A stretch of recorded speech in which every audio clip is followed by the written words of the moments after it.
Hello, my name is Tiffany Hipple, and today I'm going to be discussing one of the ethical scandals at Fox News where the former CEO and chairman Roger Allies was accused of sexual harassment. In this brief, I'll be going over three main points.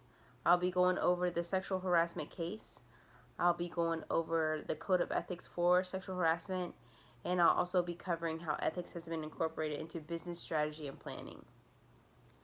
New Republic posted that the case started when Gretchen Carlson, Fox News anchor, filed a case against Roger Allies for repeated sexual harassment comments, including how sexy she was, multiple comments about her legs, as well as how she should wear certain outfits because they enhanced her figure.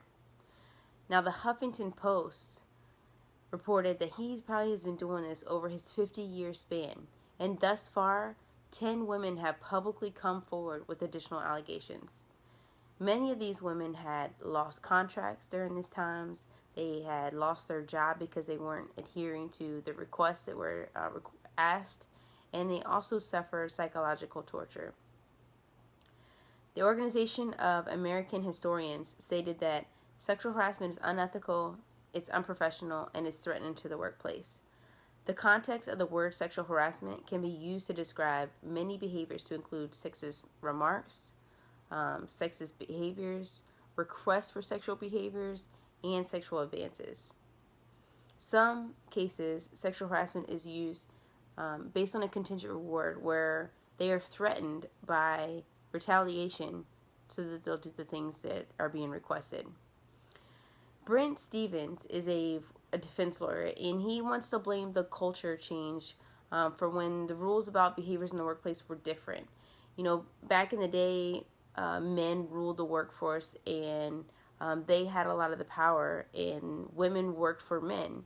And as our culture is changing, it seems as that those men have continued to abuse their power, and which the system gave them, which is unfair.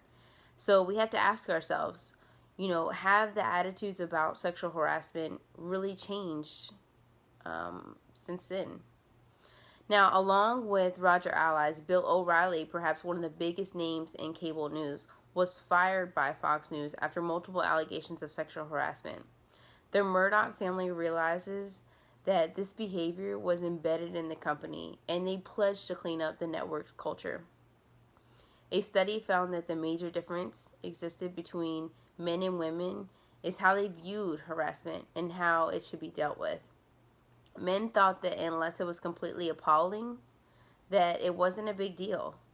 And women just dealt with it because they thought that other men thought it was funny, and so it would cause more issues by saying something, and so they just were a bystander.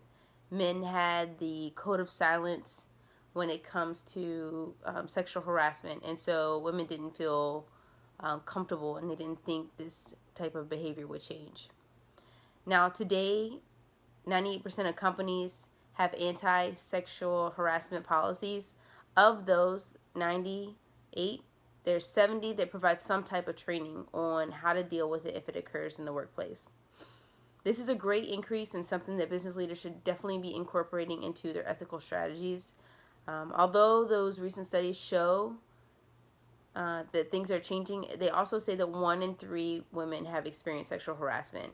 And out of those, only 5 to 15% of them actually complain to the companies because they have that fear of retaliation.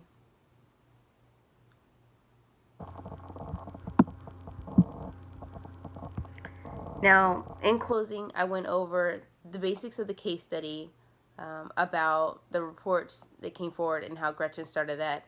I went over the code of ethics for her sexual harassment and how it is unprofessional, it's unethical, and it shouldn't be tolerated in the workplace, as well as how businesses have been incorporating these changes into their study and into their strategies and how they should be going forward in training.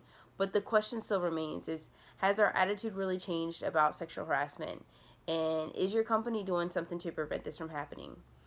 Could you be who your company needs to create that culture change? Or are you actually the one that's still causing it to exist? Thank you for your time.